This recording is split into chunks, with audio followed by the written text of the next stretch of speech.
Aliens का ना मिलना शायद हमारे लिए सबसे बुरी खबर हो सकती है। आपने कई मूवीज में, वेब सीरीज में, इवन न्यूज में भी एलियंस के बारे में जरूर सुना होगा, लेकिन आज तक कोई हमें क्यों नहीं मिल पाया। हमारी गैलेक्सी में 100 बिलियन से ज्यादा स्टार है और हर स्टार के पास हमारी तरह बहुत सारे प्लैनेट्स हैं। इवन अगर 0.01% प्लैनेट के पास भी लाइफ हो तो हमारी गैलेक्सीज में बिलियंस ऑफ एलियन सिविलाइजेशन होनी चाहिए थी। तो अब तक हमारी एलियन से मुलाकात तो हो ही जानी चाहिए थी, लेकिन अभी तक कोई नहीं आया, कोई नहीं मिला।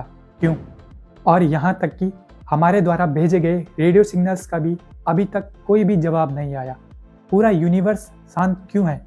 क्या हम अकेले हैं या फिर कुछ ऐसा है जो एलियंस को हमसे मिलने से रोक रहा है और वो चीज़ धीरे धीरे हमारे पास भी आ रही है। तो आज हम बात करेंगे उस साइंटिफिक थ्योरी की जो कहती है कि एलियंस का ना मिलना शायद हमारे लिए सबसे बुरी खबर हो सकती है। तो सबसे पहले जरा नंबर्स को समझते हैं। हमारा यूनिवर्स इतना बड़ा है कि अर्थ पर जितने भी रेत के दाने हैं उनसे कहीं ज़्यादा स्टार्स हमारे यूनिवर्स में मौजूद हैं। और इसी बात को ध्यान में रखते हुए फेमस फिजिसिस्ट फेर्मी ने यही हिसाब लगाया और पूछा, वेयर इज एवरीबडी? सब कहाँ है? तो इसका लॉजिक सिंपल है। हमारी अर्थ 4.5 बिलियन साल पुरानी है और हमारा यूनिवर्स 13.8 बिलियन साल पुराना है। मतलब हमसे पहले कई सिविलाइजेशन पैदा होकर एडवांस होकर पूरी गैलेक्सीज पर राज कर चुकी होती। अगर वो हमसे कुछ हजार साल भी आगे होते तो उनके रोबोट्स, सिग्नल्स आज पूरी यूनिवर्स में फैले होते। पर हमें आज तक क्या मिला? कुछ भी नहीं। और इसी मिस्ट्री का नाम है फेर्मी पैराडॉक्स और इसका सॉल्यूशन एक कॉन्सेप्ट है जो आपको रात को सोने नहीं देगा, द ग्रेट फिल्टर।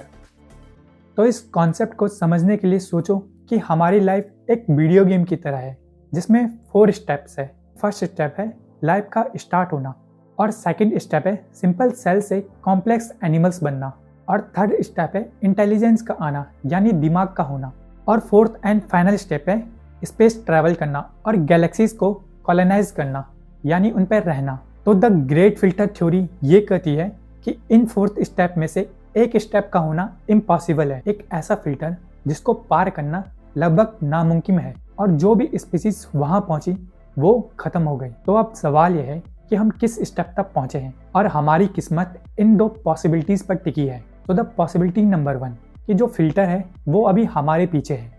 इसका मतलब है कि लाइफ का स्टार्ट होना ही सबसे मुश्किल काम था। हो सकता है कि इस पत्थर जैसी धरती पे सेल का बनना या फिर बंदरों से इंसान बनना ये ब्रह्मांड का सबसे रेयर इवेंट हो और शायद हम भी वो एक लौते हैं जिन्होंने ये लॉटरी जीती है। और अगर ऐसा है तो ये हमारे लिए खुशी की बात है। मतलब बाकी सारा यूनिवर्स खाली है क्योंकि वहाँ अभी तक लाइफ इवॉल्व भी नहीं हो पाई है।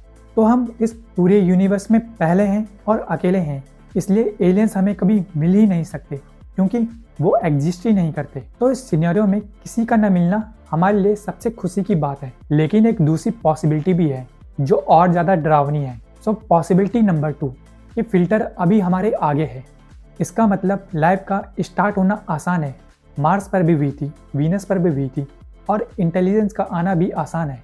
लेकिन जैसे ही कोई सिविलाइजेशन स्मार्ट होती है, एडवांस होती है और टेक्नोलॉजी बनाती है, वो खुद को ख़त्म कर लेती है। तो इस कंडीशन में फिल्टर क्या हो सकता है? कोई न्यूक्लियर वार या फिर क्लाइमेट चेंज या आर्टिफिशियल इंटेलिजेंस जो अपने क्रिएटर को मार दे। तो अगर ये सच है तो एलियंस हमें इसलिए नहीं मिल पा रहे क्योंकि वो सब मर चुके हैं। जैसे ही वो हमारे लेवल पे पहुंचे या हमसे एडवांस लेवल पे पहुंचे उन्होंने खुद को मार दिया और अब हमारी बारी है।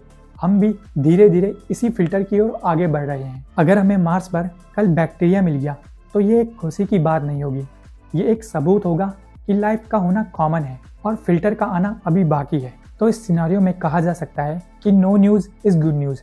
एलियंस का ना मिलना ही हमारी सेफ्टी की गारंटी है। और इसी से रिलेटेड एक और थ्योरी है कि एलियंस है लेकिन अभी वो छुप रहे हैं क्योंकि डार्क फॉरेस्ट में जो भी शोर मचाता है शिकारी उसे खा जाता है और हम लगातार रेडियो सिग्नल्स भेज रहे हैं, शोर मचा रहे हैं।